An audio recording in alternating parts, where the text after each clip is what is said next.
Hi, everybody. I'm Amanda Fox, and I'm the Tour and Outreach Coordinator at Mesa Prieta Petroglyph Project. Hi, everybody. I'm Carly, the Instructional Coordinator at Los Luceros Historic Site.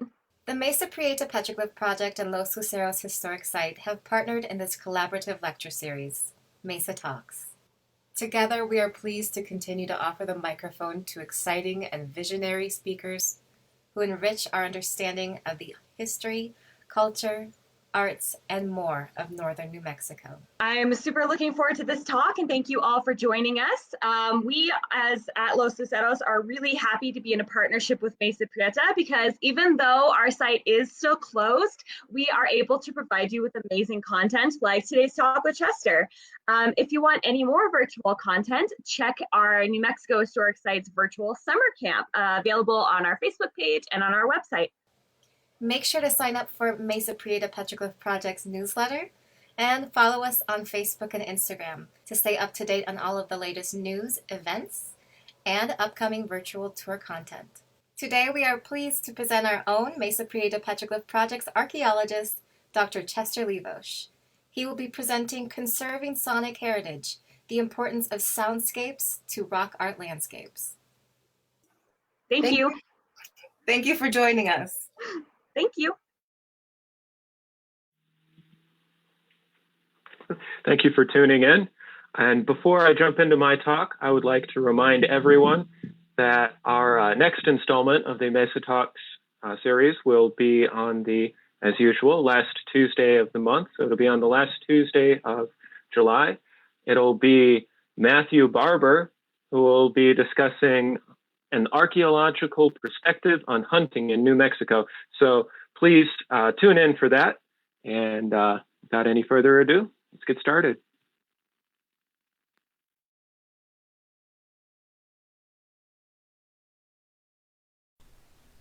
Hello, and thank you all for tuning in. I'm Chester Liwosz, the project archaeologist for the Mesa Prieta Petroglyph project, and I'll be discussing today archaeoacoustics and how archaeological interest in sound in the past can lead us to new considerations for conservation moving forward, an area that I will be calling, for the sake of this talk, sonic heritage. Before we get started, I would like to thank, of course, the Mesa Prieta Petroglyph project, as well as our partner organization, Los Luceros State Historic Site, for hosting the Mesa Talks lecture series, and of course for inviting me to contribute. Before diving in too deeply here, it's probably prudent to define exactly what I mean by archaeoacoustics. After all, this is probably a word that many of you haven't really heard too much, and yet it's one that I'm going to be coming back to time and again throughout the course of this presentation. Simply put, archaeoacoustics is when archaeologists take interest in the study of sound and its relationship to the past using the material record. The topics that archaeologists are mostly interested in when it comes to archaeoacoustics can be broken down into just a few simple categories: sources, spaces, and audiences. So in sources and spaces, of course, we have musical instruments, traditional songs, and a concept called soundscapes, which we'll come back to. On the other side, it's prudent to consider who's listening. Of course, there's the individual quote-unquote artist or performer. Of course, the word artist might be troublesome here, but I'm sure that you understand what I'm trying to convey when I say the word artist, and we can break down into a critique of that in a different talk. So, one potential listener would be the individual artist or performer. Of course, there were larger audiences, both small private audiences as well as large public audiences in the past. So it's good to consider who is the intended audience, what is their size, and this can elucidate some details about social structure in the past. And we shouldn't discount the modern day observer, as we ourselves are participating in the conservation and experience of sound, especially when we're interacting with it in archaeological spaces. Now, some more cynical critics of the field of archaeoacoustics may suggest that we can only determine the experience of the modern day observers, and that the past individuals and past publics are both forever relegated to the realm of the purely speculative. Personally, I'm not so nihilistic in my approach, and while it may be clearest how modern-day observers interact with sound in archaeological spaces and with archaeological artifacts, there is still a lot that we can learn about the past, both on the individual and the community levels, through the study of sound. And while in archaeology we're always working with an incomplete record, that's not to say that pursuits of such difficult and often intangible topics like sound can't actually be approached in a systematic and scientific way. In fact, I do believe they can, and this is why this is a part of my research. It is worthwhile mentioning a little bit of the psychology of sound, especially since some of the basic principles behind psychoacoustics, the psychology of sound, are going to be important for some of the things that we'll be covering. I've broken this down into 5 simple categories. Echo, which is really just sound reflections. These are often perceived as coming from another source, often seemingly behind the surface that's actually reflecting the sound waves. We notice this in the ethnographic record, in oral traditions. There will often be traditional stories that associate echoes with particular mythological beings. And this is a part of because of the physics of echoes. Like I said, echoes, if you're paying close attention, can seem to come from behind the reflecting surface. This is because, much like light reflecting off of a mirror, sound waves reflecting off of a surface are going to have the perceived distance as something that has traveled that cumulative distance of to the reflecting surface and back from it, rather than just the one-way trip back from it. Now, when echoes start to arrive too closely together, we get into our next effect, reverberation. Reverberation happens when sound becomes unclear, and this is because it is really defined as when echoes arrive so closely that the brain can't sort out the individual echo events. This is somewhat similar to if you're looking at, say, flipbook animation, and as you speed up the frame rate through through a flipbook, you'll start to perceive motion. And in that sense, that perception of motion from still images changing rapidly, that's happening because your visual cortex operates at a certain frequency, and when you start to flip images at a rate significantly faster than that, the brain is going to start to read that as motion. Similarly with sound, when sound waves start to arrive with such frequency that that can be represented as a sound wave itself. In other words, if we think about the bottom of human hearing, 20 hertz, that means 20 cycles per second. If you get echoes arriving closer than 1/20th of a second apart, or 50 milliseconds, then you're going to end up with a sort of similar cognitive blending between these. Of course, we all have experienced reverberation, whether it's in, your favorite song, or whether you've experienced it, say, walking down an art gallery. So we intuitively know what reverberation sounds like. But when we break it down on the level of the physics of sound and the psychology of sound, we notice that it takes on some extra effects that are not typically a part of echo effects. And these can include a sense of sound coming from all around, which we'll get into next, but also if the sound is intense enough, it takes on a tactile quality, something that we call haptics. In other words, you can feel the pressure of the sound waves on your skin. Next is the precedence effect. So the precedence effect is one of the psychological effects of sound, and this happens when reverb confuses the listener about the direction that the source of the sound is located in. If we go back to that analogy of walking down an art gallery, okay, so imagine a large room, high ceilings, long corridor, but maybe the walls are a little close together, right? It's got kind of a hall effect. And so when you're in this gallery, your footsteps are echoing off the surface in front of you, off the surface behind you, and then some of those spread out down the corridor, but some of those reflect back towards the source.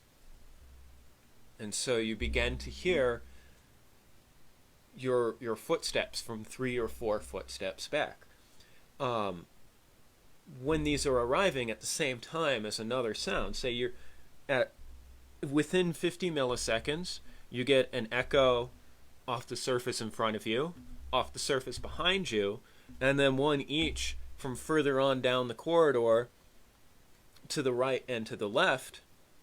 It becomes difficult for your brain to sort out where the actual source of sound is, even if you know that the original source of the sound was your footsteps, and what you're really hearing is 1 or 2 footsteps back, when by the time that echo comes from either of the far ends, it still creates this sort of confusion. Sometimes this can be perceived as the source of sound being over on this side or over on the opposite side. And that's the precedence effect. And it can give you the sense that there is someone or something else there that is not otherwise perceivable. This is very important in the way that some traditional cultures remember and communicate notions of sound and echo in their oral traditions. Next, we'll talk about one of my favorite topics, but one of the most elusive ones, is acoustical resonance. Resonance tends to happen in some, not all spaces with reverberation, but it is one of the things that can happen when reverb starts to hit into that auditory range.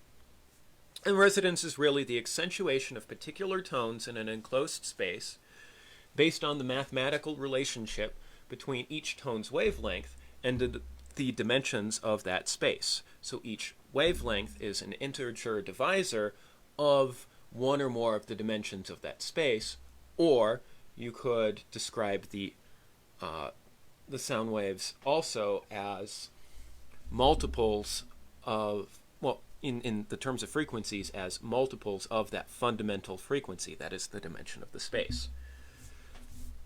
For example, if we have a space that is 10 meters across, that's going to have a particular resonant tone that corresponds with a wavelength of 10 meters.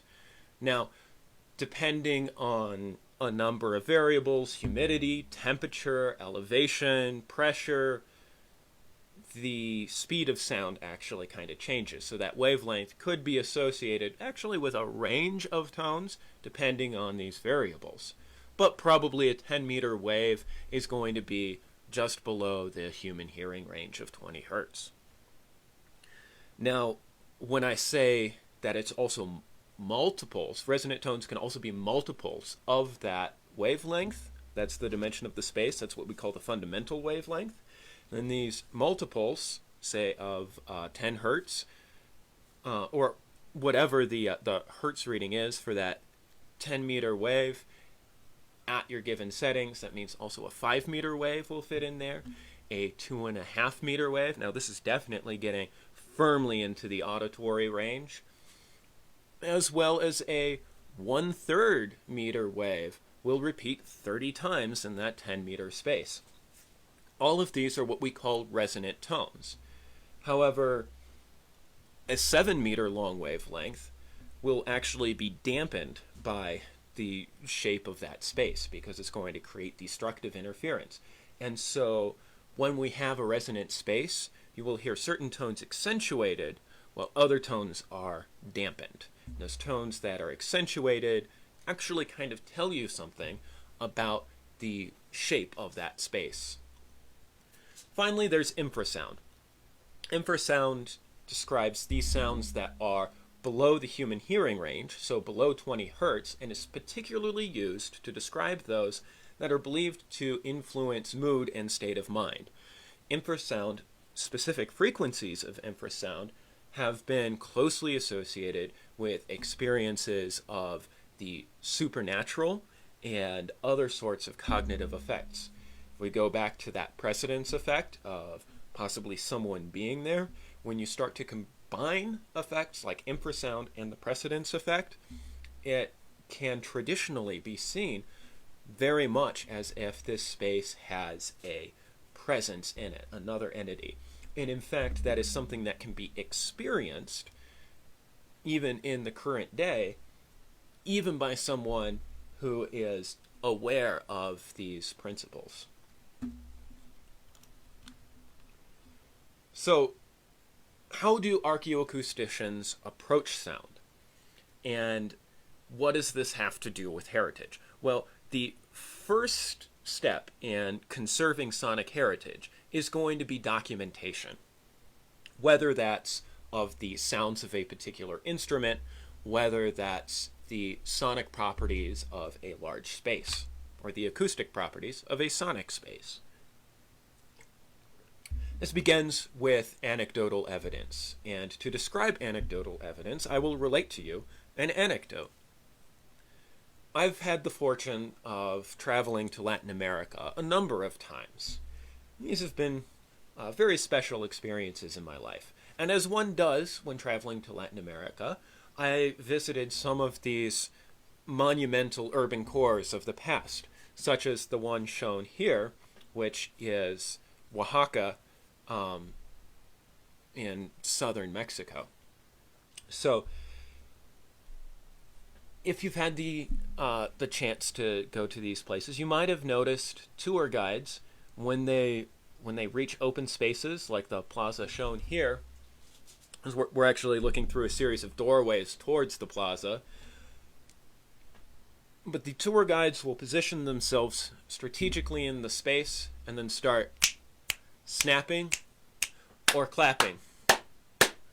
And then they might indicate to their tour group the echoes coming off of the sides of the stone architecture.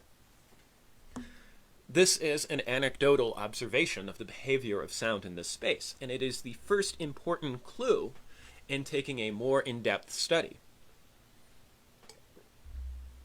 So, once we have this sort of anecdotal indication of what's going on, that there is some kind of strong echo, that there is some interesting quality to the sound in this space, of course we can go down the theoretical side of speculating on who might be making that sound, what their audience might be, where their audience might be.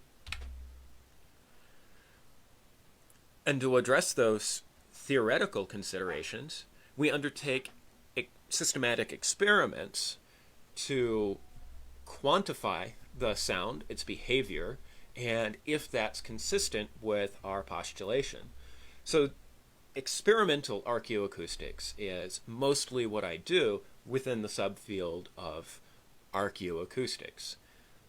This often requires, if we're talking about spaces, like the one here, actually going there, producing a sound, and recording what happens, then going through and reviewing those recordings. These experiments can be directed in a number of ways. You can produce sound through traditional techniques, such as, again, clapping, playing traditional instruments. You can also produce sound in more systematic and modernized ways, such as playing back what we would call a sinusoidal sweep, which is an artificially generated tone that just goes through the whole of human hearing range and then back down.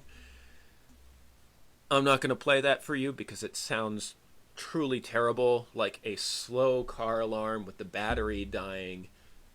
It's awful, but you get good data from it.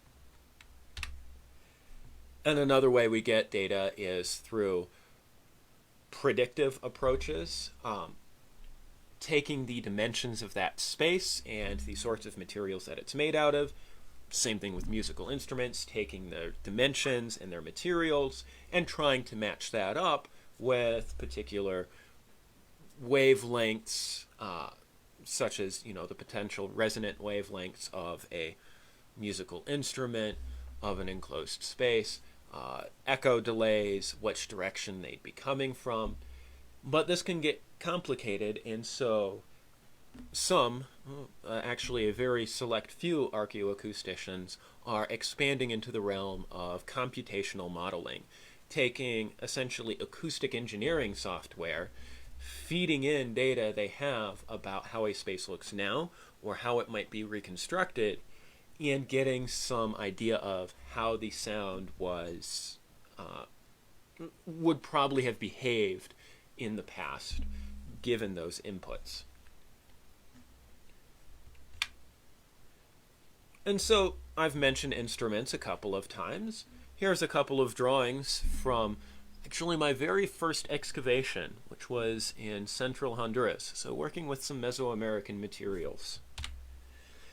These ocarinas fall into the category of wind instruments, which also include such things as horns. And when I say horns, I mean both horns in the classical instrument sense, such as those made out of brass tubing and bells, but also horns in the literal sense of a hollow horn that's been modified on one end to be able to be blown.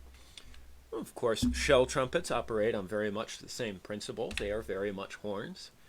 Flutes, whistles, and ocarinas. So, as I said, the examples here are from my experiences excavating in Mesoamerica. In Mesoamerica, we have this category called FWOs.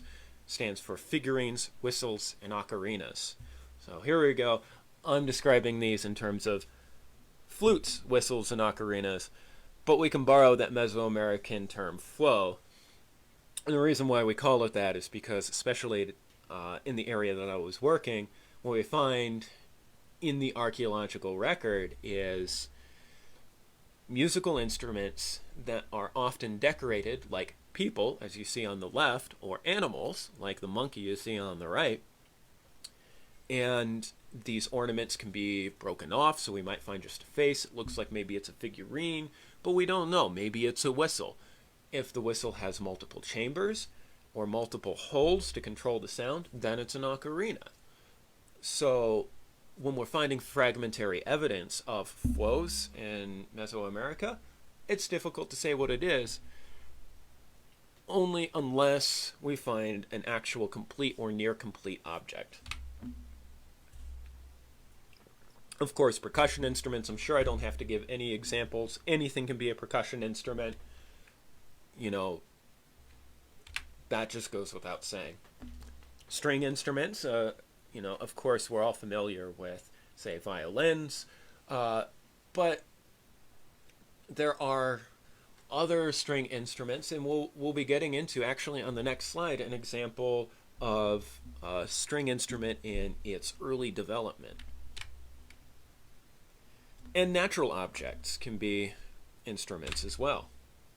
So ringing rocks, or as they're sometimes called, rock gongs, we'll have an example of that as well. And lithophones, sometimes used synonymously with rock gongs or ringing rocks, but lithophones is a term that mostly gets applied, such as in the examples of stalagmites in caves being used as musical instruments. In those cases, the stalagmites might not just show signs of being intentionally struck, but might have had sections broken off to change the resonant tone of the stalagmite in order to change the tone that it plays. Now, of course, the calculations for that actually get even more complicated because the speed of sound in different materials changes, and so that, depending on the material it's made out of, is going to affect the sound as well, something we should take into account when we're doing computational approaches, and something that was probably done more by trial and error when these things were typically used. We should not forget that musical instruments may have served multiple purposes. If any of you have gone to a traditional Pueblo dance or to the more modern incarnation of powwow, you may notice that some of the ornaments might be musical instruments in and of themselves. This is very much true for, say, tortoiseshell rattles. And it's important to emphasize that the very first musical instrument is the human voice. So we should also be thinking about the human voice when we're taking approaches to archaeoacoustics. Now, I promised some examples, and here are some more examples depicted in the petroglyphs of Mesa Prieta. We have one of our iconic animal flute players, this apparently an armadillo, playing what would no doubt be an end-blown style flute. So if you can imagine blowing on the end of a glass bottle, this is the basic principle on which an end-blown flute works. But these two figures next to the animal flute player also seem to be musical. Our first cue into that is their mouths are open. So this is, once again, I said, don't forget that the human voice is the first musical instrument. Here we see indications of people singing. Again, we have other cues that this is music, such as the unambiguous armadillo flute player. But there's another thing that I want to point out in this panel as well. Now, these figures are holding bows, and it's not uncommon to see what we call martial imagery, images of weapons used in hunting and in conflict, as well as shields.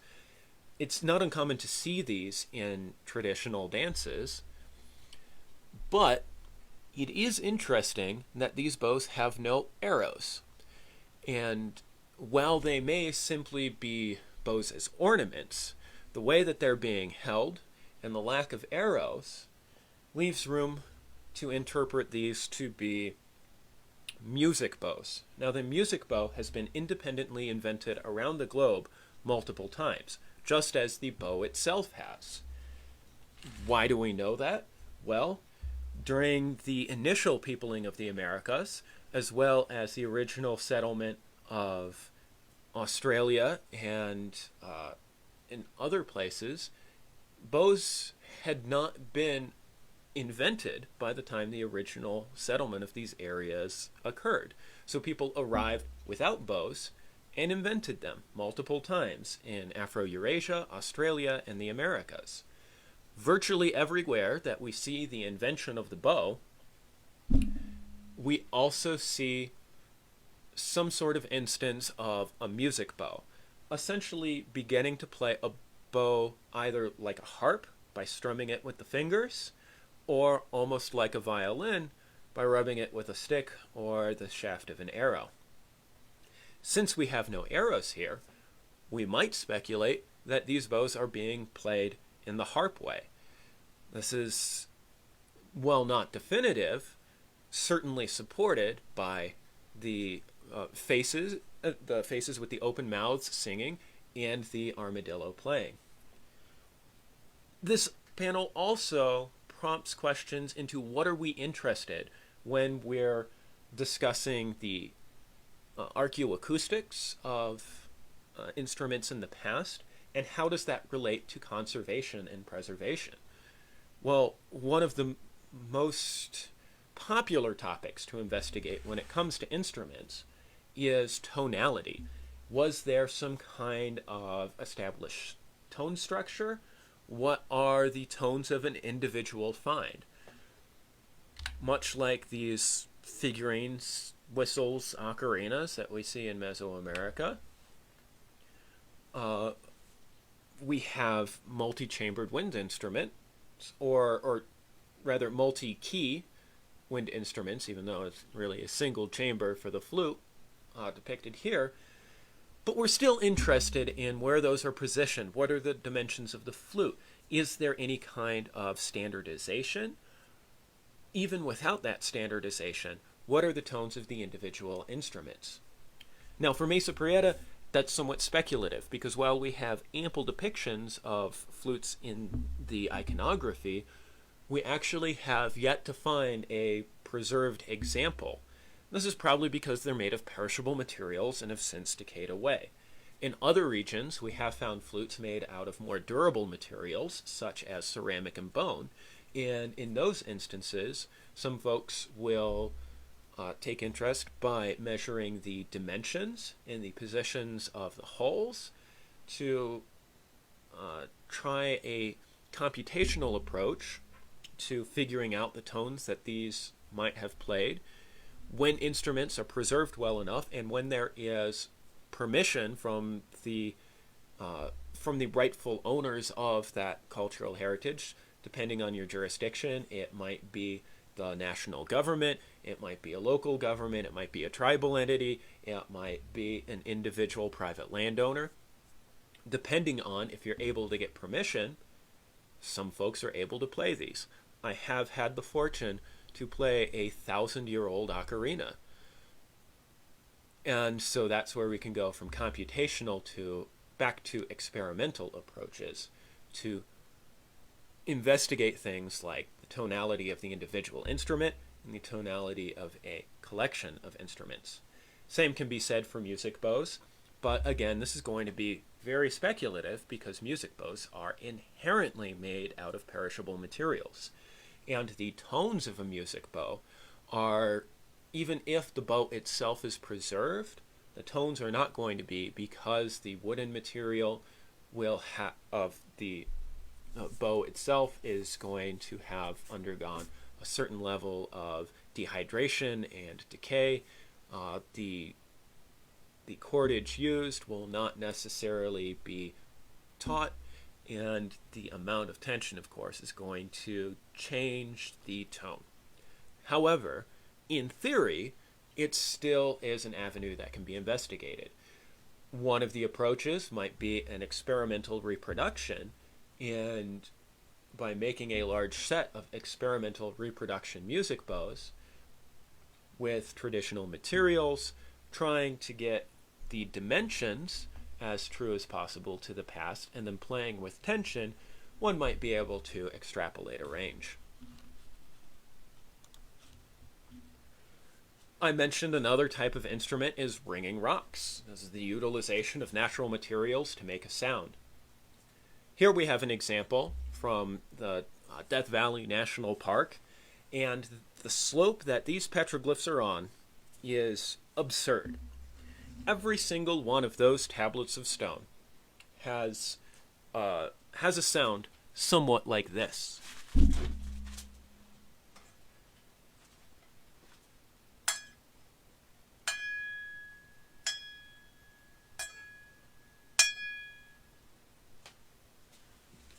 In other words, they've got a metallic ringing sound, because this stone, while originally sedimentary, was at some point subducted and metamorphosed under extreme temperature and pressure before being uplifted again back up into a mountain range. This process of metamorphosis of the stone has yielded these very compact, very flat surfaces that are either full of natural glasses or more likely of metal-rich deposits that give the stone that metallic ringing quality. It should be no surprise then that we see petroglyphs such as these on outcrops of rocks in this area. There were also petroglyphs on some of the tabular stone. So what seems to be happening is that people have recognized that these are instruments and produced the petroglyphs using a pecking technique, which is a necessarily percussive technique, stone striking stone, to draw images on a sonically significant stone. We have examples also from Mesa Prieta Now, this video is a few years old. It does predate me, but what you see here is a boulder with a petroglyph on it, with actually probably several petroglyphs and a significant amount of battering on one edge. Experiments verified the speculation about the origins or the purpose of this sort of battering on the edge that has resulted in the obliteration of the petroglyphs.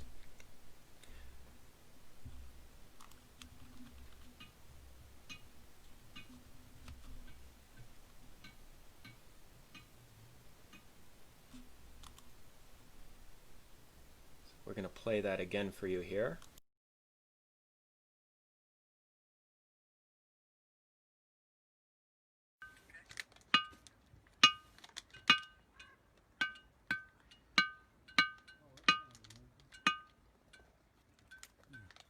Do some more.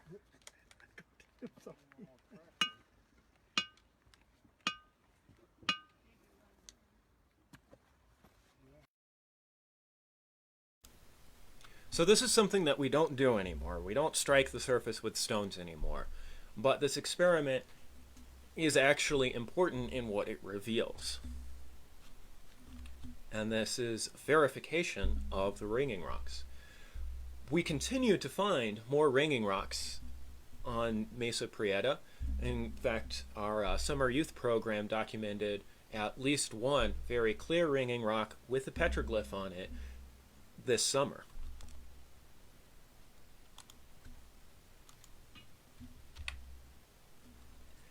Aside from instruments, another thing that we're interested in is place and space. So I'm taking you back to our ruins just outside of the city of Oaxaca to discuss the structure of space. Archaeoacousticians will often study how the characteristics, the form, shape, materials of a place affect the qualities of how sound is reflected and how it is perceived. Imagine, if you will, a person standing on this raised platform in the middle of the plaza, right back here. A person standing there is going to have quite a large audience, but it's going to be directional. In other words, they'll have to turn their backs to someone on one side of the plaza or another. Now imagine someone standing on the top of this platform. They will have an audience that is potentially this entire plaza space and will likely be audible to almost everyone in this plaza space, assuming that they project their voices and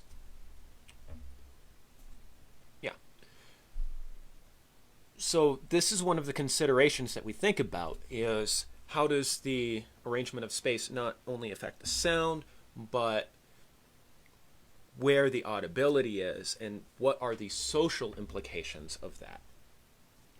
So we can make inferences about the purposes of these various structures.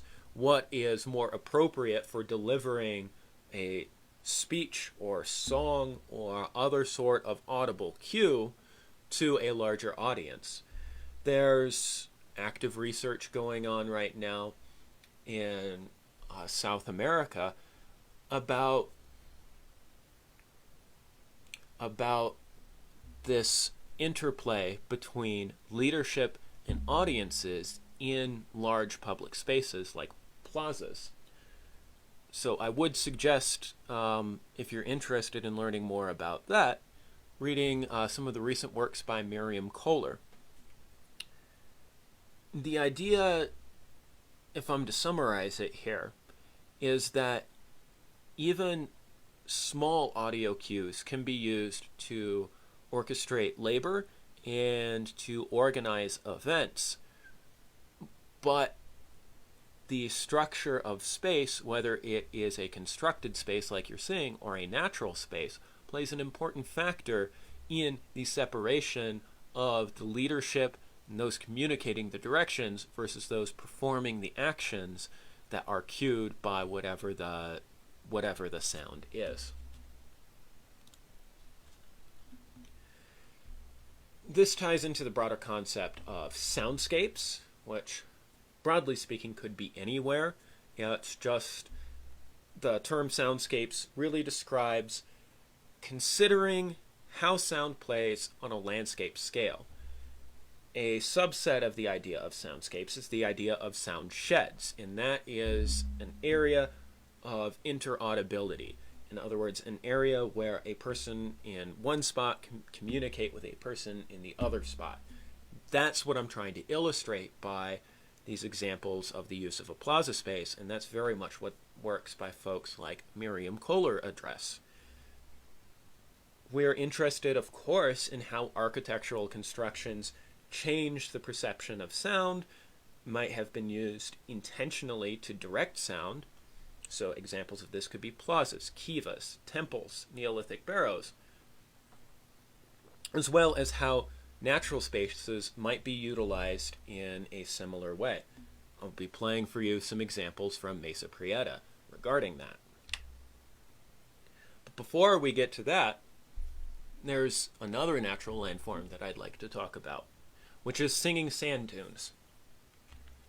And to recount this, I'm going to read back an excerpt from a 2019 presentation that I gave in Bern, Switzerland during the European Association of Archaeologists annual meeting.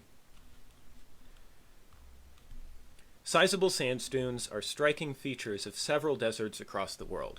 Eddies in seasonal and prevailing winds, especially near the leeward slopes of mountain ranges, sustain stable dunes that occupy the same space for centuries to several millennia. Extreme heat and dryness create conditions for cascading sandslides to generate remarkably loud noise. Notably, 30 total booming or squeaking dunes are known throughout the world, including in Algeria, Chile, northern China, Namibia, and Qatar, with North America's Great Basin hosting a disproportionately high number of these dunes. Now, in North America's Great Basin, several booming dunes are ethnographically known. These today can be named as Big Dune in the Amargosa Desert, Eureka Dunes in Death Valley, Sand Mountain in central Nevada, and Dumont and Kelso Dunes in the Mojave Desert. Reaching up to 100 meters above the valley floor, these towering sand dunes generate strong rumbles, often with up to 5 or more harmonic overtones, so there's that resonance again, when cascades of sand tumble down the dune's leeward slopes, producing sound. So the sand tumbles producing the sound. We don't have tumbling sound producing sand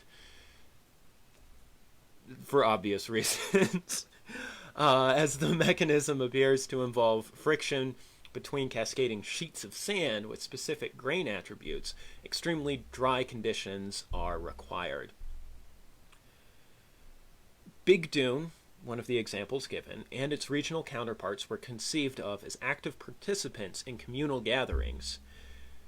In this manner, their role was seen similar to that of an orator or song leader, which were social roles that were central to the organization of multi-band feasts, communal hunts, and the reification of identity, as well as in facilitating trade. Now, why dunes are important to sonic heritage can again be exemplified by Big Dune. Culturally significant sound should be considered in the development of management plans, and in the case of Big Dune, tribal consultation revealed exactly why.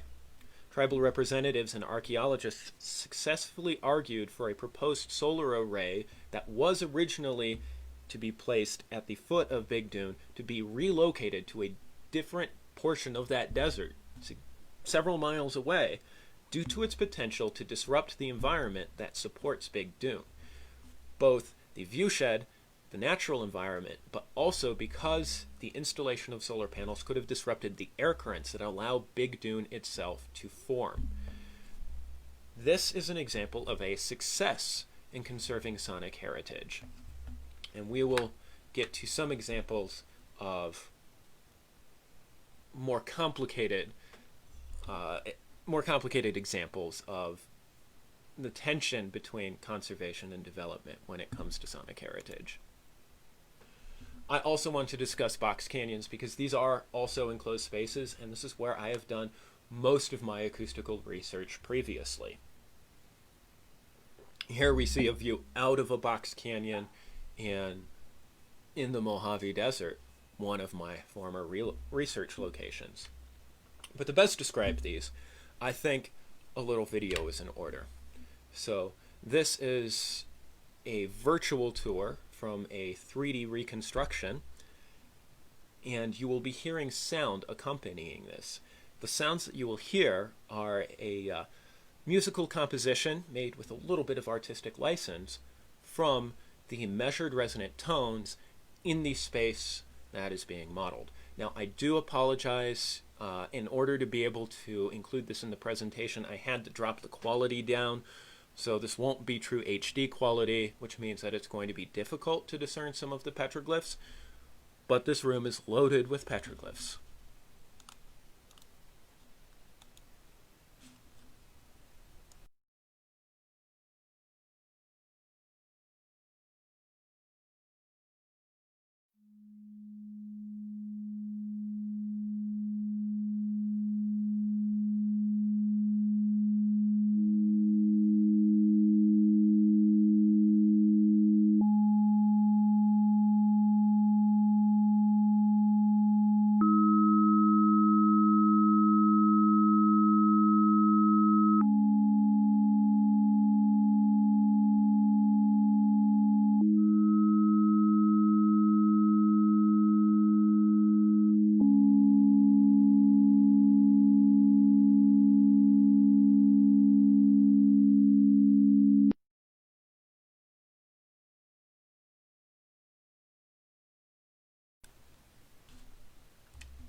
So that's a bit of how we can conserve sonic heritage, is we can create virtual environments in which we generate sound, in which we take a computational approach based on experimental data. And this can be particularly useful in preserving the spaces by preventing people from visiting. I want to, before we dive into the archaeoacoustics at Mesa Prieta, reference European Upper Paleolithic caves, because you may well have heard that caves like Chauvet and others have been closed to the public for quite some time. And yet the public still gets to visit, but they visit a reconstruction. These reconstructions can become much more accurate now that we have full digital 3D modeling techniques.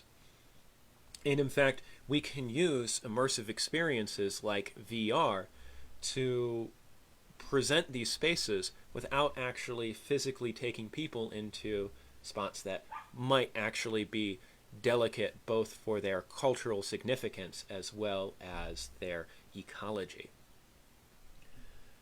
So I do want to talk about the acoustics at Mesa Prieta. And I've prepared a couple of short video clips filmed in the field with a few slides of images to go with each one. We'll give you a little bit more idea of what we've got to offer.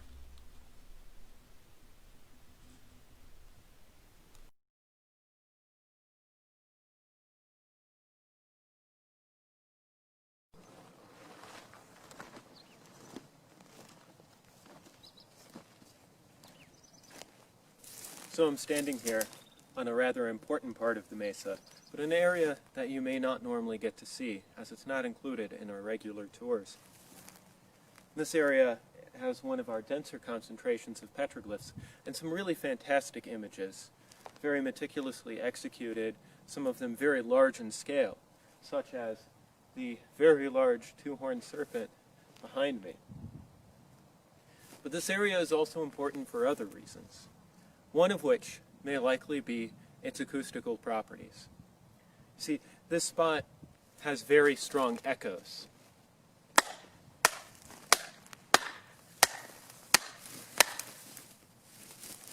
And in fact, it probably had stronger echoes in the past.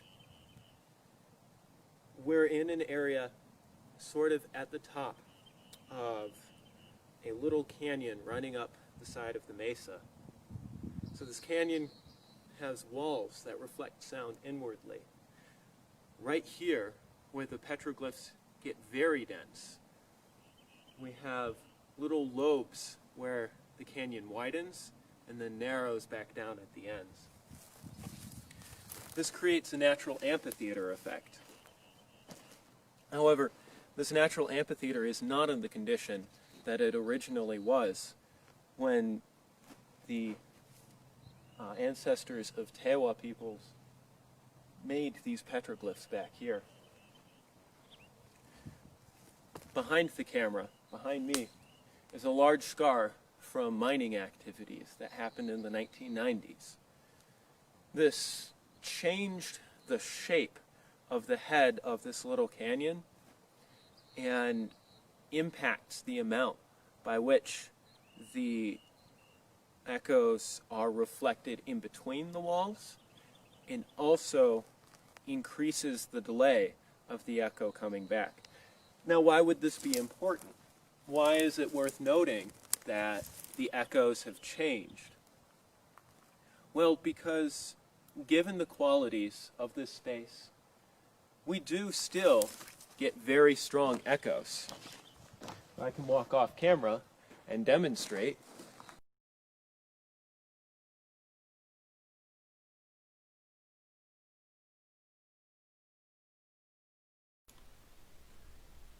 So a little bit of what you're seeing here are some of the images that I just described in the video clip.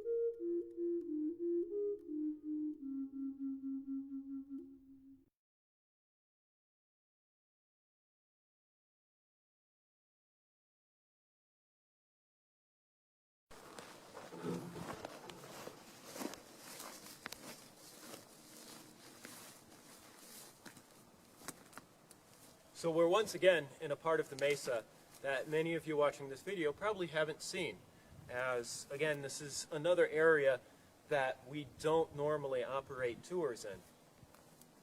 We are getting on a position from the Rio Grande to the rim. We're starting to get higher up on the mesa here, but we are inside of a little alcove. Why is that important? Well, much as we saw with the previous location, we have facing walls of rock that allow sound to be reflected back and forth. So of course, you're seeing the base of one of these walls of rock right here behind me, including this boulder on which is a petroglyph we're about to talk about. But also, just behind the camera, there's another rock wall that faces back this direction. So again, similar to the other area that I've taken you to now via video, we're in a position where sound can be produced on one side and then echoed back and forth between the different sides of the alcove. Additionally, there is, just out of frame, a gully on the other side of this rock wall that merges into this alcove that we're in as a sort of tributary.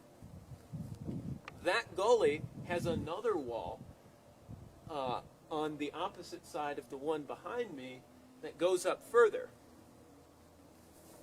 This allows sound to reflect off of the wall behind me, off of the wall behind the camera, and off of that wall behind the camera to the gully, to the back wall of the gully, and then back again. It creates a very complex interplay of sound that ultimately has, albeit very quiet by the time you get that third echo, a sort of time delay between the sound produced here and it coming back once again off the back of the gully. These are the sorts of considerations that we like to make when we're looking at the landscape level of archaeoacoustics, and especially when we're in these places that are mostly naturally shaped, but heavily culturally utilized. So I want to talk about this petroglyph for a moment. Here is a flute player image that we'll be editing in a zoomed-in version for this this portion about talking about it. But that gives us an indication that we're in a place that is acoustically significant. We have a person playing a musical instrument depicted in the iconography here. Also an interesting parallel between that canyon that I took you to previously and where we are now is here is another two-horned serpent.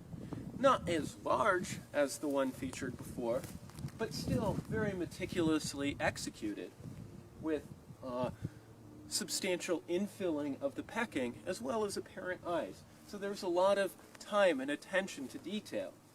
As I've previously mentioned, the actual act of producing the petroglyphs itself could potentially be an inherently musical process.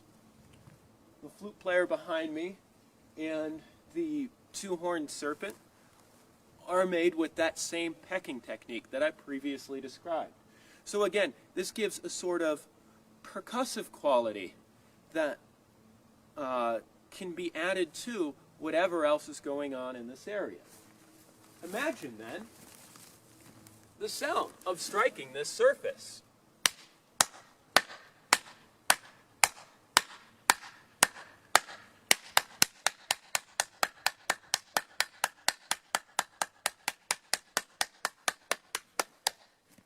And as the rhythm is picked up, once again, we have these sound reflections that are close enough together to create a sort of confusion between the initial sound and the echo returning. This sort of interplay, one, can give the effect of reverberation, which has any number of psychoacoustic effects that I will also talk about in this video, but it also has certain qualitative properties. Sometimes it's difficult to quantify, but then when you get these echoes going back and forth, say we're not talking about percussion, say we're talking about singing and lyrics to a song. With these echoes coming from different distances, you might then begin to perceive the lyrics arriving out of order, as if they're being sung in not the order that they're actually being sung in. I've observed this quality at other petroglyph sites too, which I'll be talking about as well. But this should be noted, even if just qualitatively, because this is very much a part of the experience, the phenomenology of the place. It is also a part of the interaction with sound that makes the process of interacting with sound discursive. In other words, it is like discourse, it is like an exchange, it is, in a way, like having a conversation. So when we see figures like this flute player back here, we might consider them to be in the act of discourse with the echoes coming from other aspects of this space, coming from other parts of this space.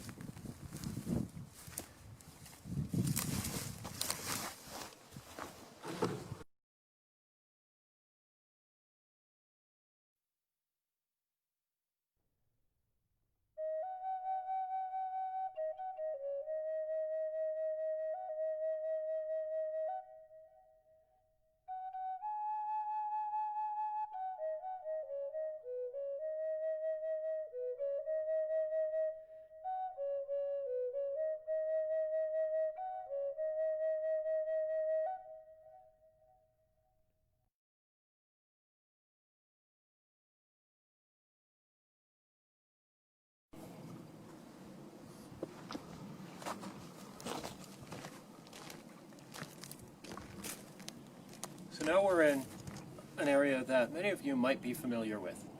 We call this part of the Mesa and of the Wales Petroglyph Preserve Flute Player Hollow. Many of you may have been fortunate enough to have had a tour through this area already, so some of this might be review. Now, Flute Player Hollow is different from some of the other areas we'll be looking at.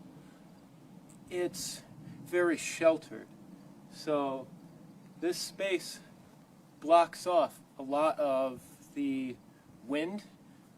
So today's actually a fairly windy day, but we're only getting a gentle breeze in here. Flute Player Hollow is also very aptly named. We have numerous flute player images here, including of humans, animals, and possible animal humans, or therianthropic figures, as they might be referred to in the literature. Where I'm sitting right now, we have numerous images of, say, ceremonial figures. There's a person wearing a bighorn sheep headdress here. But of course, what we'll be focusing on are the flute player images. There are two very clear ones right back here, another possible one just to this side, and then further across the hollow, going this way, we've got one just on the just outside of the frame of shot, but facing the opposite direction, so you wouldn't be able to see it from here.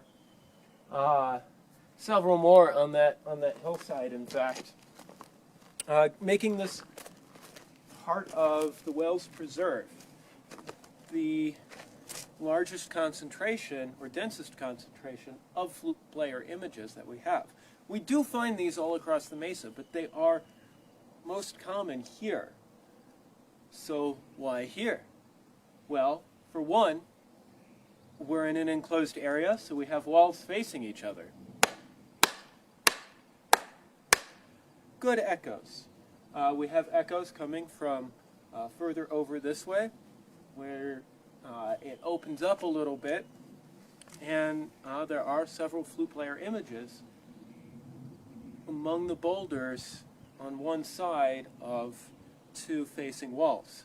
So like other areas that we talk about in this video, these two facing walls create the opportunity for sound reflections to bounce back and forth.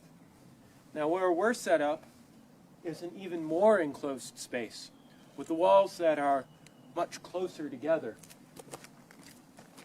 So this creates the opportunity for other acoustic effects that we might not find commonly here on the Mesa. Now studies are still ongoing, so we can't say anything definitive about this area.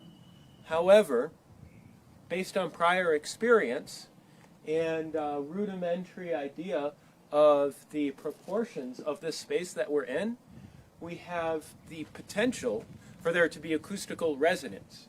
In other words, the space that you see behind me, the one where the flute players are, is not only a place where sound is going to echo, but there are enough relatively smooth, relatively vertical surfaces facing each other, enclosing a space that is neither too small nor too large to have resonant tones that are in the human hearing range. Now when I say resonant tones, the physics behind this is basically that for any given space, there are a set of wavelengths that will repeat an even number of times within that space. Now, that even number of times is rather important. And when I say repeat within that space, I mean, say you have a sound with a about, we're going to say near the low end of human hearing, which is about 20 hertz.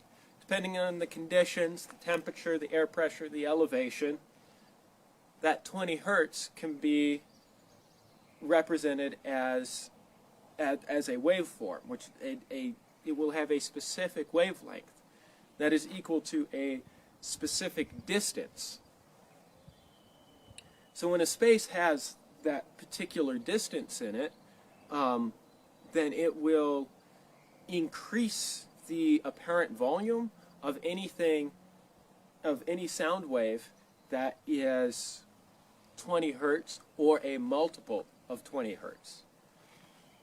What we have in this space here is a space of comparable proportions to ones that I've studied elsewhere, comparable smoothness and surface, so we can speculate that it might be worth doing acoustical experiments in this place to see if there are indeed resonant tones in here, especially ones in the human auditory range and in the human vocal range.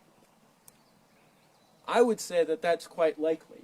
And we have, again, iconography that would indicate that. We have a couple of flute players in very close proximity to each other. So that indicates that there is something going on with sound in this space. Now, speculation on resonance aside, there's something else going on with flute player hollow too. And that is that, as I mentioned previously, this is a very enclosed space. And despite the fact that today is a very windy day, as you'll see from my clip taken at the top of the mesa, that despite the fact that this is a windy day, there's not much wind here in Flute Player Hollow. Now, this could be very important to these flute player images, as it's very difficult to be able to hear the flute on a windy day. Pueblo flutes are what we call an end-blown style flute, which, if you've ever blown on the end of a glass bottle, go, ooh, there you go. That's the principle of a wind-blown flute. Add a few holes in it for keys and you'll be able to tune it. So Pueblo flutes are also end-blown flutes. This extra complicates playing it in windy conditions. And even if the player is able to overcome the wind or shield the wind so that they can get a consistent airflow across the edge to actually produce the sound, the wind is going to drown out that sound. These flutes may sound very clear, but can actually be exceptionally quiet against the background sound, especially the wind and as it rushes through the foliage, such as the foliage that we have surrounding us. So this is an area that was sheltered, that it would have been easier to hear the flutes play, and an area where the echoes would have improved the sound quality, improved the audibility, and on which we can also speculate that there might have been acoustic resonance, at least in this little alcove, this lobe on the side of Flute Player Hollow. Aside from that, I touched on in one of the other areas shown that the act of playing some sort of musical instrument, whether it be flute, whether it be pecking the petroglyphs itself, and interacting with the echoes, is a discursive process. It's like a conversation. A good analogy would be listening to jazz players. If you listen to a jazz band, you might note that as much as there's improvisation going on, it's not wholly unstructured, that each musician is riffing on the things that their bandmates are doing. In a similar way, we can discuss the significance of flute players in a place with strong echoes and possible other acoustical properties in that same light, that the echoes of the sound that's being played or of the percussive sound from the petroglyphs being made, or from the sound of people singing, all this creates the opportunity for the echoing surfaces and the echoes coming off of them to act like other members of that band. If we're to go back to the jazz analogy, those echoes become other bandmates to riff off of. So this this is why we call it a discursive process, because it's sort of conversational. The musicians have the opportunity, at least, to sort of hold a conversation with the echoes coming from back there, with the echoes coming from over there, and with the ones that have bounced back and forth a few times. This creates further opportunity for sort of improvisation and playfulness, which we should not discount as a possible motivation for people utilizing the acoustical properties of a particular space, especially when we're talking about natural spaces like this.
My apologies. I don't have a windscreen adequate enough to keep the wind from blowing out the microphone on the camera right now, but I think you'll still be able to hear me. We're at the top of the mesa now. Behind me is the vertical rock wall of our capstone basalt, the very top of which, at the top of the frame that you're seeing, is the rim of the mesa itself. Rock walls like this can serve a number of acoustical purposes. Of course, fantastic echoes. But it's not just the echoes of who's at the foot of the wall that are important. You see, when we get walls like this, there is a slight curvature, a parabolic indentation. You can get what we call a whisper gallery. Now, a whisper gallery collects sound. Think like how a satellite dish collects the radio waves from satellites.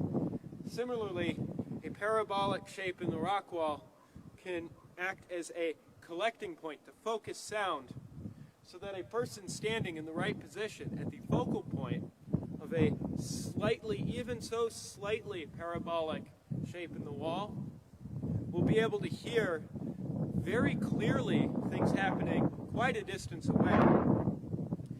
This being at the top of the mesa, the area that can reflect sound off of this wall is absolutely immense.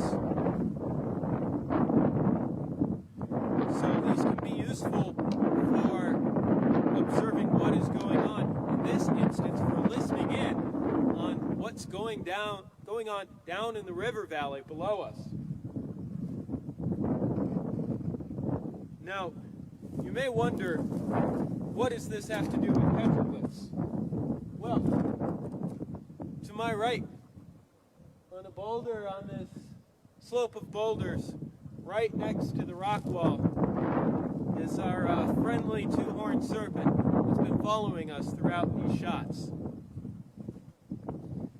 If you wanted confirmation that native peoples, Pueblo peoples, were here and utilized this spot, there it is.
So the examples given, of course, extend beyond our normal area covered by tours, as I mentioned. But they also act as good examples of both successes and challenges towards preserving sonic heritage, towards preserving these acoustical qualities of places and things. Like I mentioned, flutes are perishable, music bows are perishable, but also development can significantly impact these places, and oftentimes reconstruction is not enough. When you're talking about as complex of a landform as the boulder-strewn escarpment of Mesa Prieta, without prior significant documentation on a level that wasn't even available at the time, there's no way to reconstruct the behavior of the sound. There are folks attempting to do some things. I'm thinking particularly of Angela Bellia, who is working with Roman period sites in Italy. But the structures that Dr. Bellia is working with are much simpler. They've got fewer faces, and there are there are only so many questions that can be answered with these sorts of reconstructions.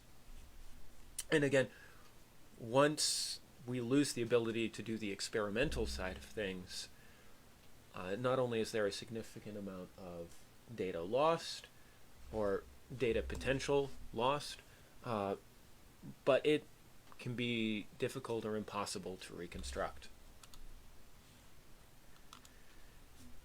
Mesa Prieta is by far not the only place impacted, and in fact, most well-known, popular archaeological sites are. What you're seeing here is a picture of Monk's Mound, which is the largest earthen pyramid in North America. This is located at Cahokia, which is a site that was occupied between about 1050 and 1250 AD, just outside of St. Louis, on the Illinois side of the river. In fact, you can even see the St. Louis Arch, or St. Louis Arch, from here. But this site is actually significantly impacted, despite being a UNESCO World Heritage Site. Because on the local level, it's been managed at no higher level than a county park for a long time, and was almost bulldozed to make room for a freeway. In fact, there is a highway that runs right through the core of the site between these large earthen platforms. And when I say large, look at these little dots. These are people. This is huge. This is one of the largest monumental centers in pre-contact North America, and yet it has been significantly impacted by highways. Those highways affect the quality of sound. It is very difficult to do an acoustic study at this place anymore, despite the fact that we have large buildings with wide open sound sheds and vast open plazas. But to be able to do experimental techniques, experimental approaches to studying the sound in these places, well, it's always going to receive interference from the highway going through the core and the freeway going just north of the core. So these are considerations that we should be thinking about with places and spaces. And it is often easier to conserve instruments if we find an object. There are conservatives experienced in maintaining the materials of those objects. But then we also have to think about stewardship of those objects. Who are the rightful stewards, and how can these be presented in a way that remains respectful to the cultures from which they came. Too often these things can become the objects of cultural appropriation, taken out of their context, put on display in ways that are disrespectful, and so we want to avoid doing that as well. And then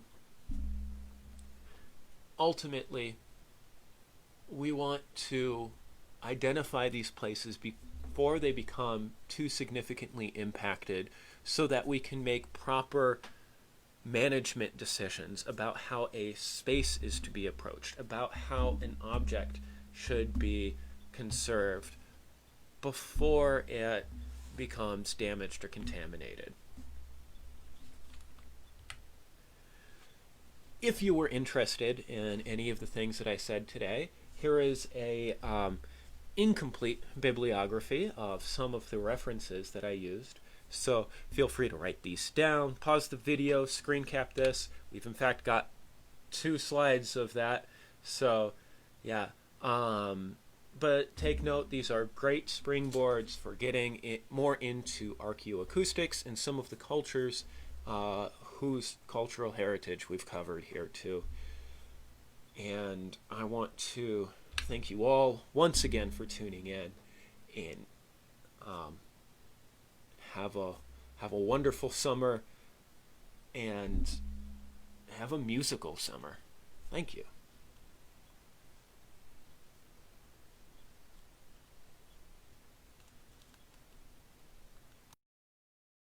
A wonderful summer and musical. Thank you.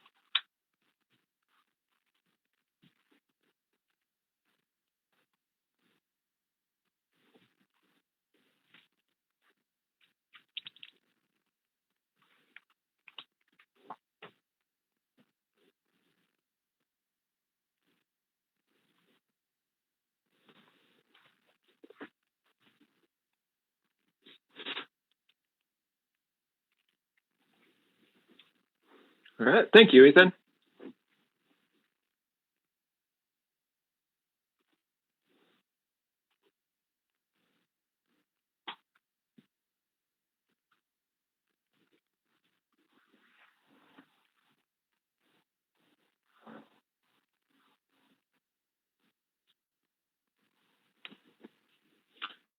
It's been my pleasure.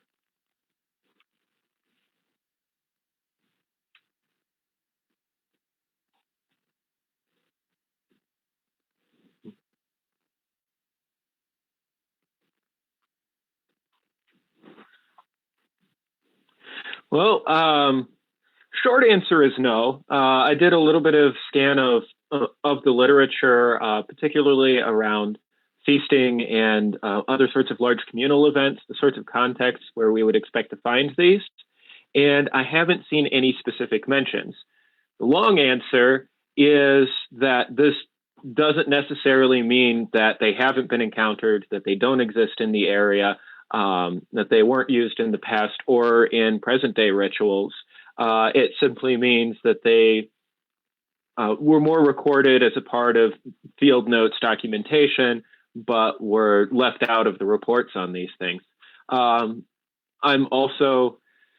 did my previous research in the Great Basin and the Mojave Desert, before that Hawaii and Mesoamerica. The point being is that I focused on a number of other cultural areas, but I'm still fairly new to the Southwest. I've only been working in the Southwest really consistently for a year, and sort of on and off prior to that. So, I'll just fully admit that there could be a gap in my own knowledge, and these might have been documented, reported, and published, and I might simply not be aware of those publications. I do know that there are more whistle type objects. So of course we have these depictions of flutes. We presume end-blown flutes in the petroglyphs, but we're also not far from the influence of the plains, where we have a flute that operates more like a recorder. If anyone remembers like 5th grade music class. And of course the Tewa Pueblos, especially Okeawenge, almost border on the lands of the Tewa Pueblos like Piccaries and Taos, and they definitely had contact with the plains and had these other style of flutes. And these simpler versions of the flutes, and there are sort of traditional ones that are shorter, are more whistle-like. So that's starting to get into the realm of something more like an ocarina, but then that's not necessarily made out of pottery. Especially more modern ones tend to be made out of, at least what I'm seeing, out of more perishable materials, out of wood, largely. Again, especially when it comes to the modern ones, I can't say for sure that they don't exist. I'm just not aware of them at the moment.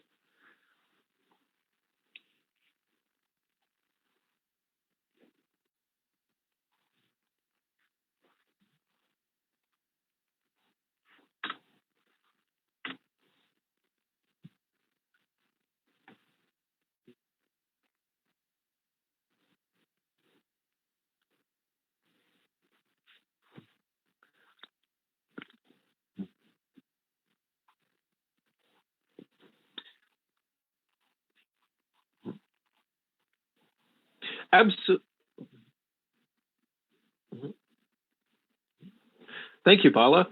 And Ethan, that's an interesting point about using flakes and debitage as tinklers. This can often look like just a lithic scatter in the record because, say, if these were attached to any sort of apparel, like I mentioned in the talk, that musical instruments can serve another function and can become a part of ornament or apparel.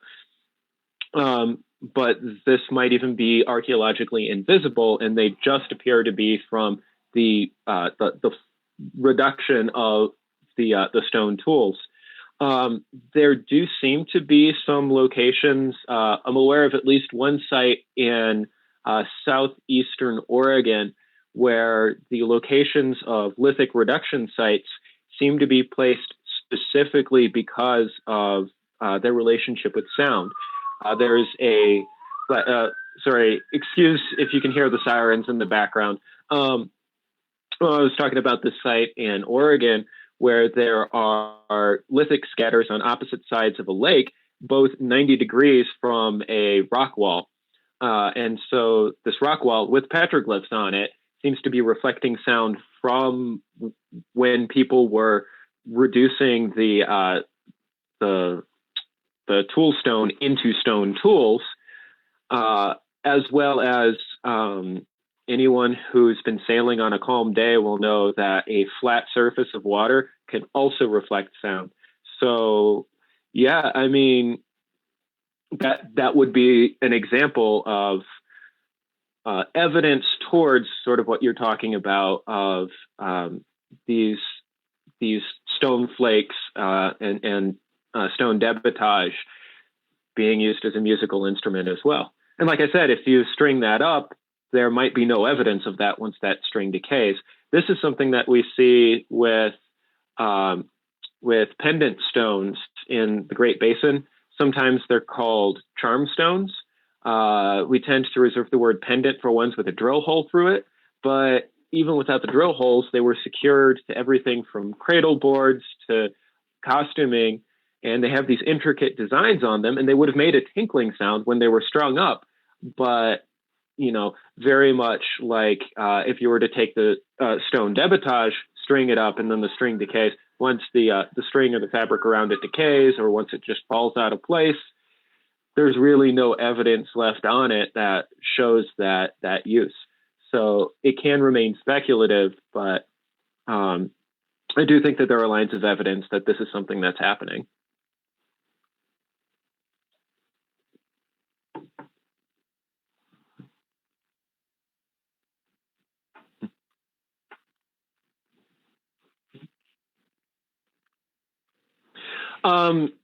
Good question, Lorraine. I have not yet undertaken thorough enough of studies of Mesa Prieta to be absolutely certain, but just from a general idea of the landscape, there really ought to be, and they may well be associated with some of these acoustically significant spaces. We need to do experiments to determine that.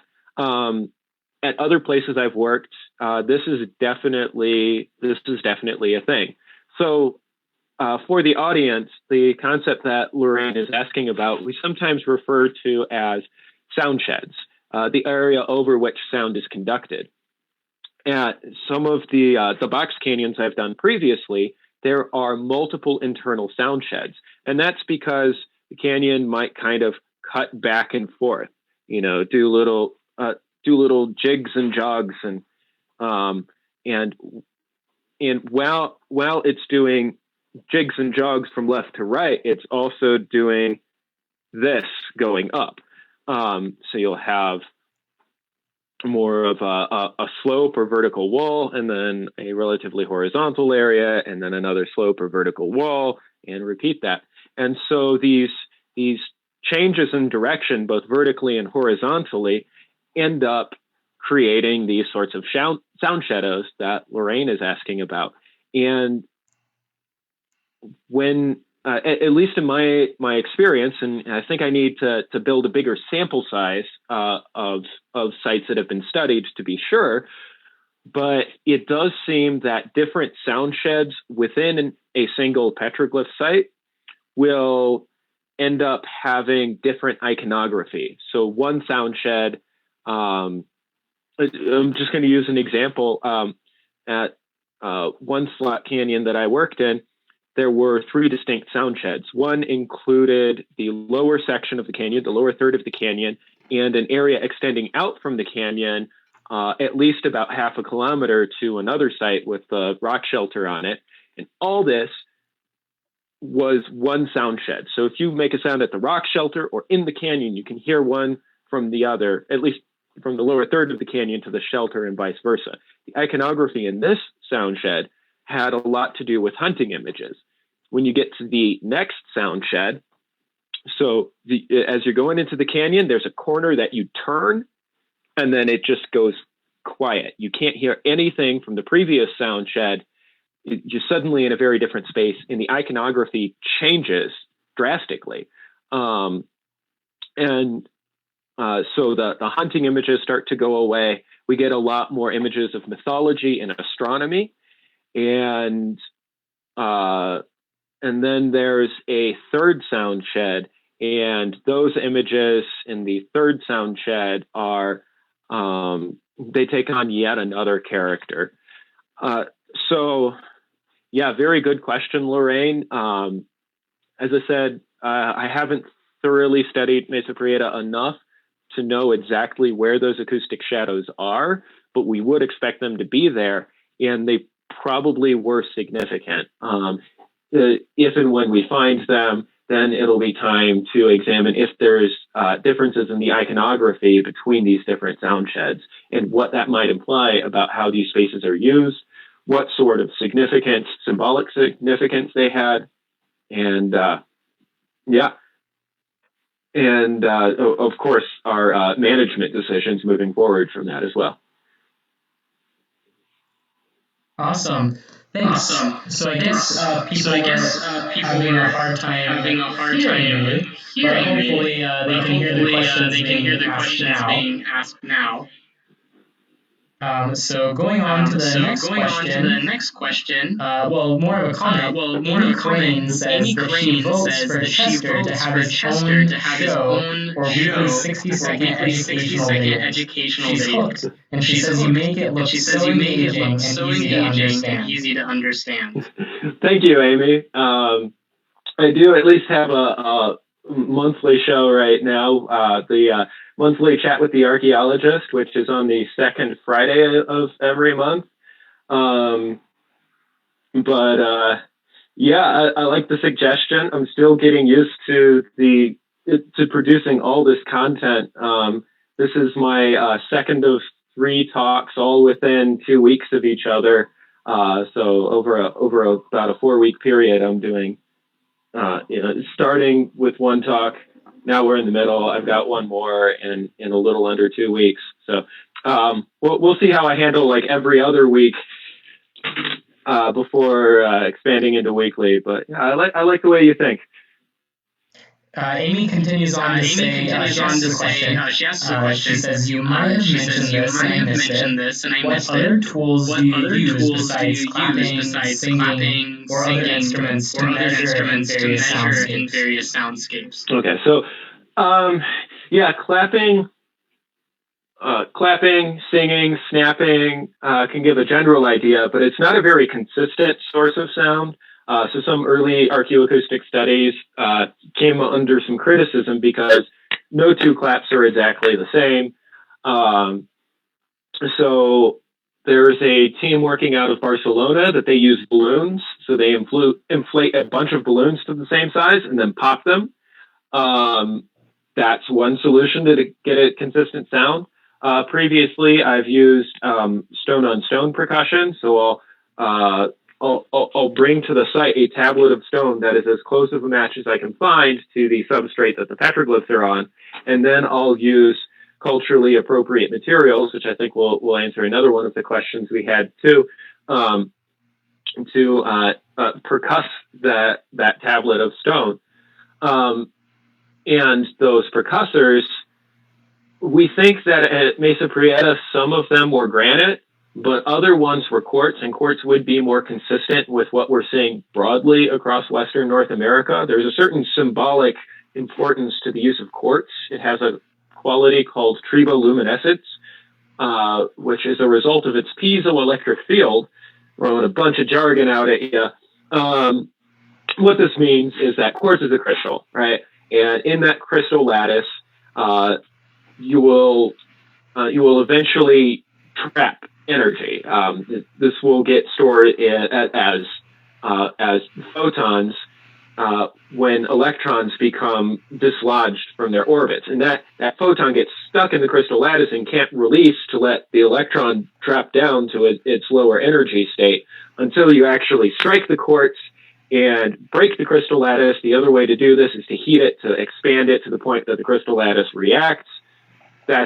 We use that for a dating technique called thermoluminescence. But in past uses of the quartz, especially to make the petroglyphs, they were using quartz because when they would strike the surface, it would cause these microscopic fissures in the quartz, or sometimes break off a whole chunk, and that causes the quartz to flash as the crystal lattice relaxes or is broken, releasing the energy stored in the electrons as photons, as visible light, and allowing the electrons to drop down to their lower energy state.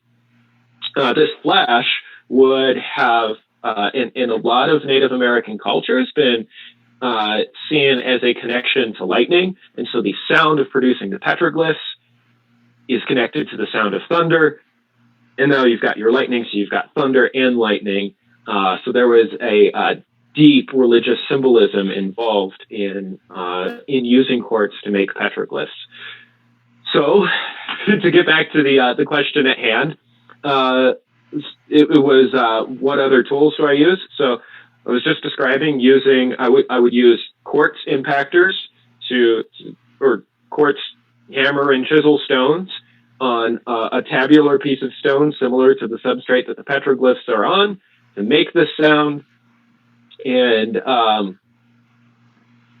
that would be one source that I've used. I also use what are called sinusoidal sweeps. So this is an artificially generated sound. I just generate it on my computer, save it as a sound file. You can save it as an MP3, but that's not good quality. You want to save it as lossless, FLAC, or a similar format. Wave format would work. You just want to make sure that you have a nice, clean, clear, uncompressed sound file of this artificially generated sound that is essentially, if you think about the simplest sound waves, it's a sinusoidal wave. One cycle is just a curve. My voice is not a sinusoidal wave. A sinusoidal wave sounds very mechanical because there's nothing really natural that produces a pure sinusoidal wave, or at least not, on the surface of the earth producing sound waves.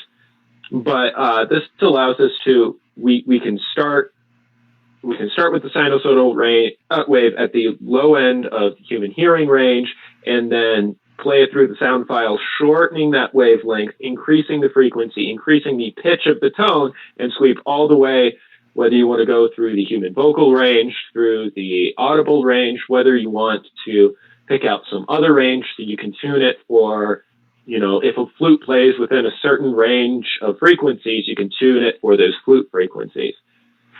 But it's good practice to just sweep all the way through and then back down. And then you get your sound response at the entire range of your auditory range. And this is kind of important because a space can be kind of acoustically dead at some frequencies, but very, very lively with the way that it reflects sound at other tones. And so when you do the sinusoidal sweep, playing it back through, you just need to get a full spectrum speaker.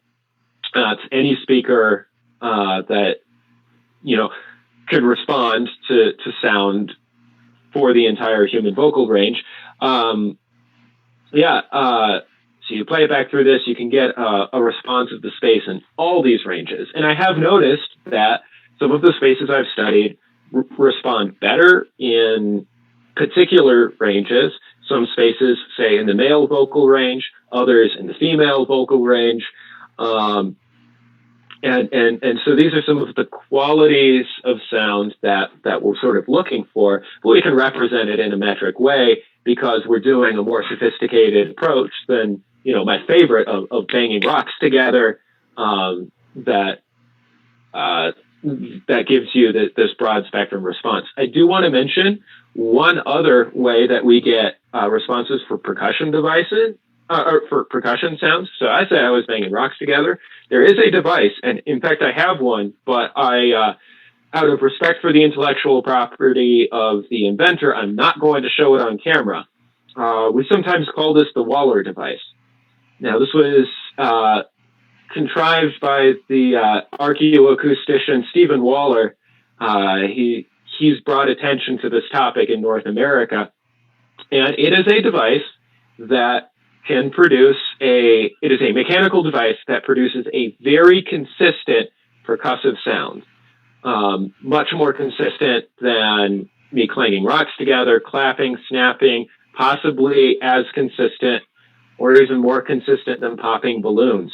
I do have one of these Waller devices, but as I said, I'll have to leave the mystery of how it's constructed to your imagination.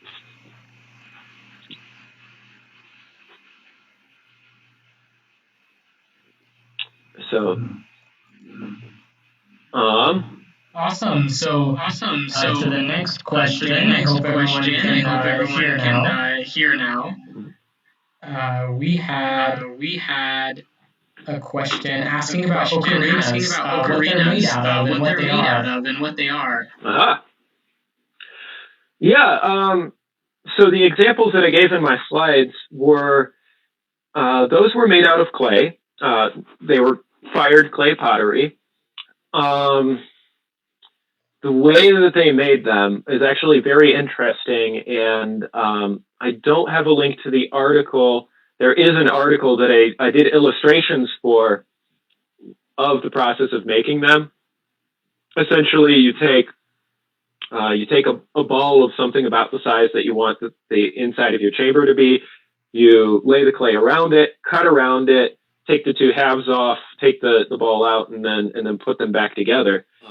So when they were, at least when the Lenca ethno-linguistic group in Honduras was making these during what we call the Classic period, so this would be about the same time that most Maya monumental centers were being built, to give you an idea of the time.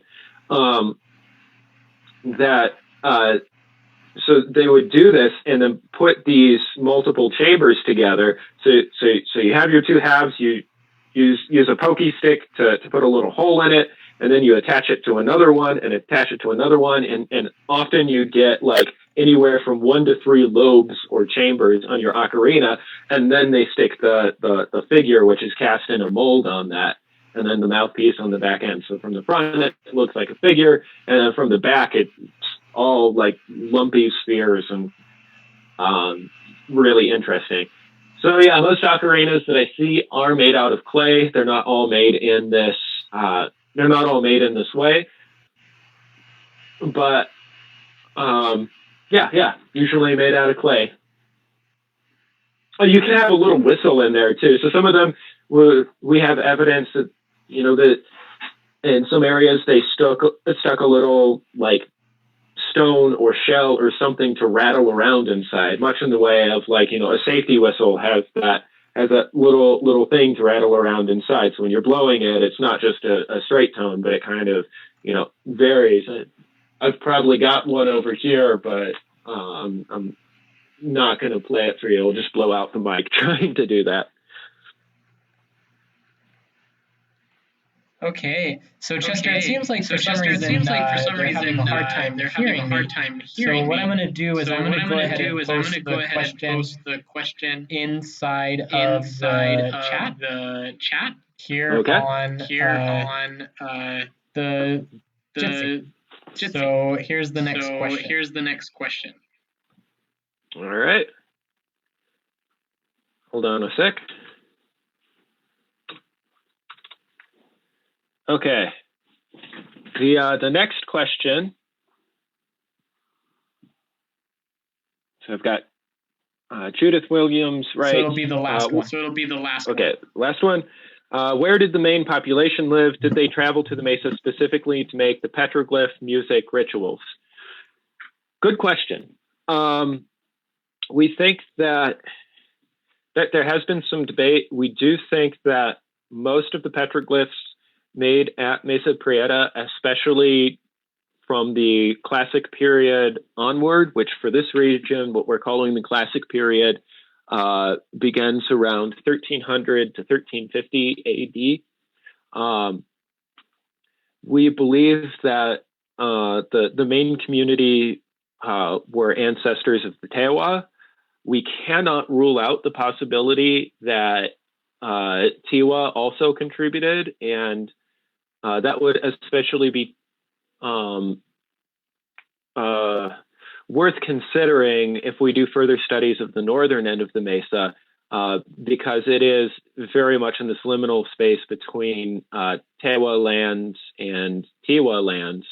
The Embudo Valley, so the area around Dixon, would have been traditional Tiwa farming lands.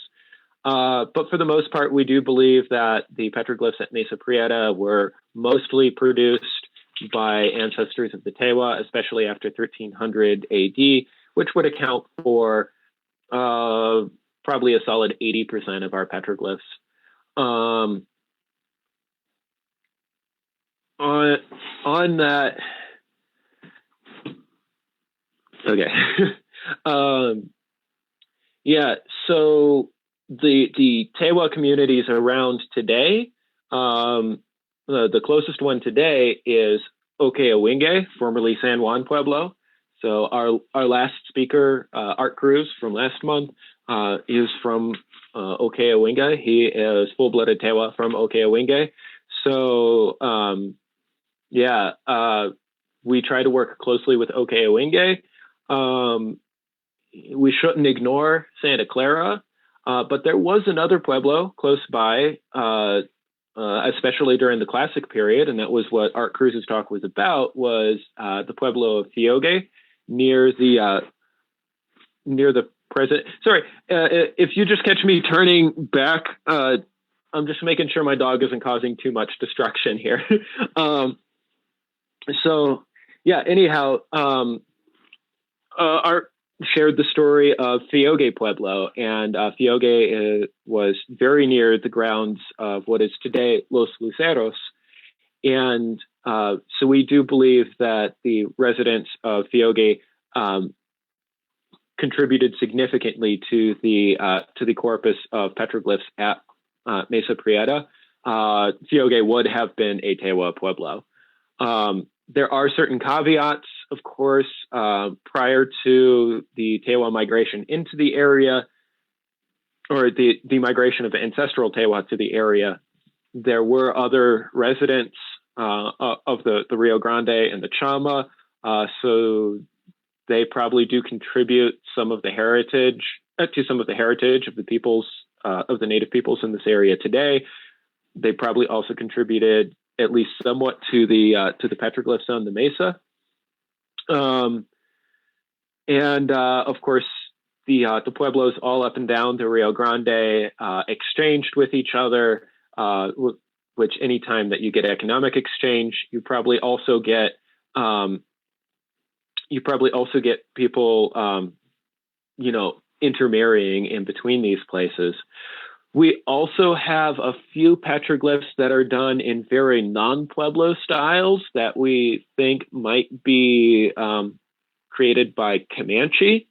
This is both from the technique that that was used to produce them, as well as the subject matters. But for the most part, Tewa from Fiogi and Okeowinge are our strongest leads.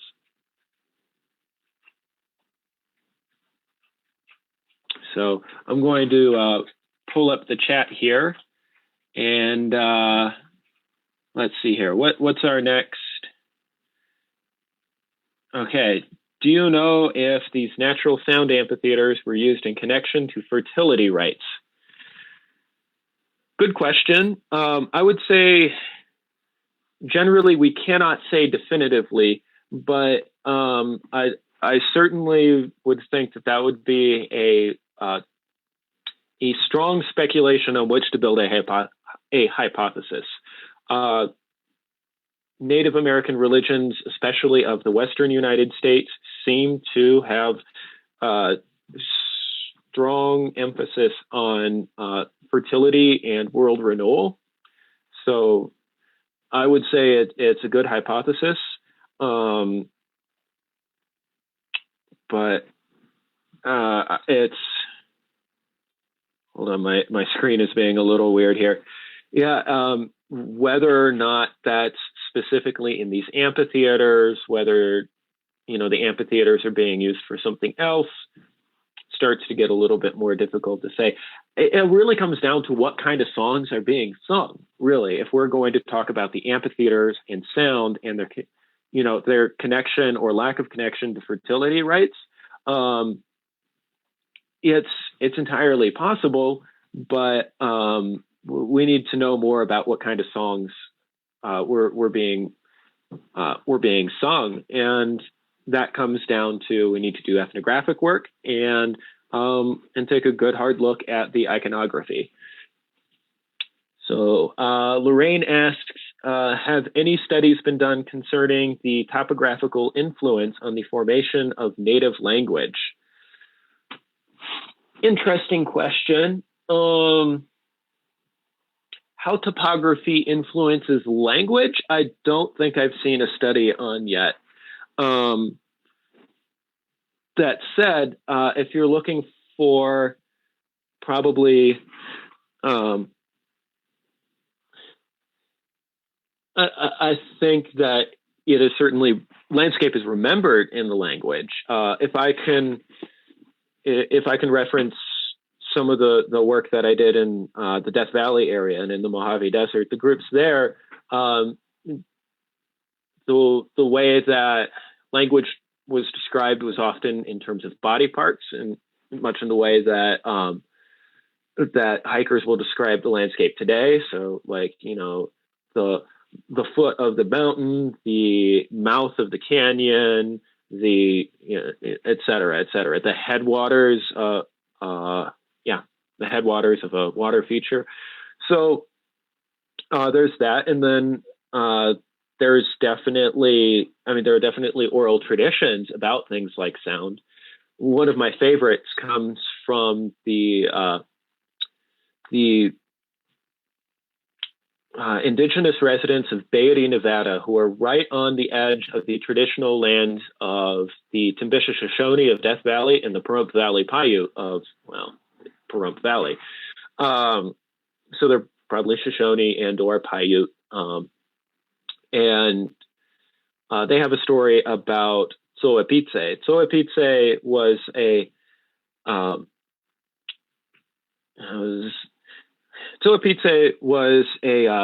doctor. She was a woman and a doctor, as in a shamanic doctor, but she had no kids of her own. So she like kidnapped the kid and took the kid away from the village.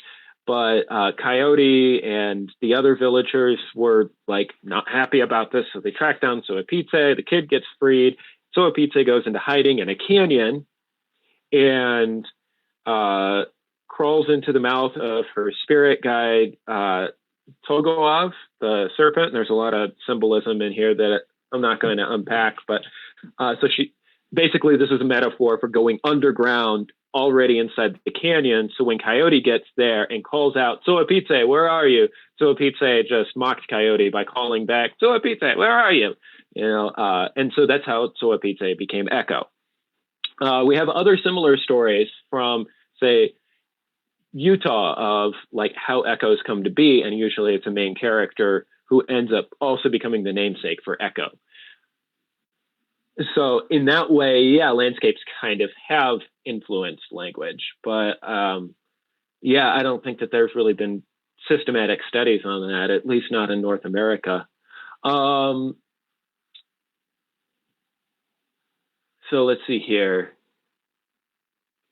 I think we've got to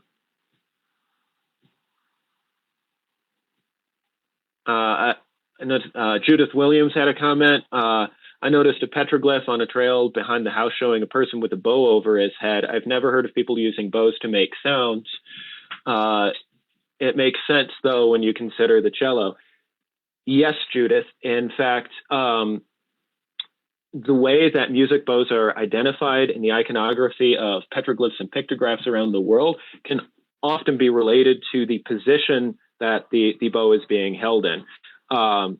So in Namibia and South Africa, as in the country of South Africa, music bows will be depicted by people holding bows, but instead of holding the bow like you're drawing the bow, it's held.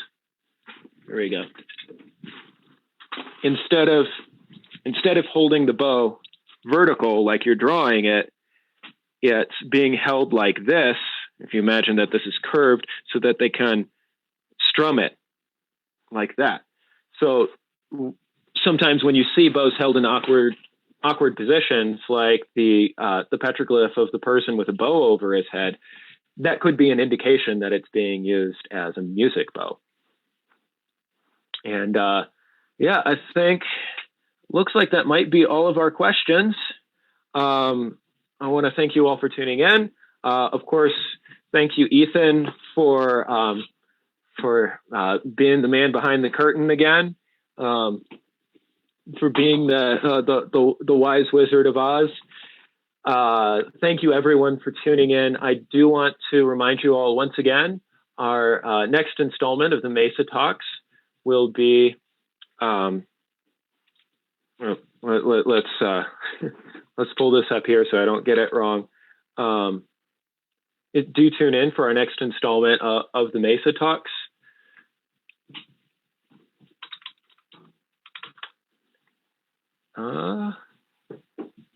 Yeah, there we go. That will be Matt Barber, who will be talking about an archaeological perspective on hunting in New Mexico. And that'll be the last Tuesday of July. Thank you to Los Luceros State Historic Site. And I would like to let you all know I do have a talk coming up on July 10th that I'll be talking about. This will be with Mesa Prieta's Chat with the Archaeologist. I'll be talking about gender and non-binary gender in the archaeological record of North America. So tune in for that. You all have a good evening.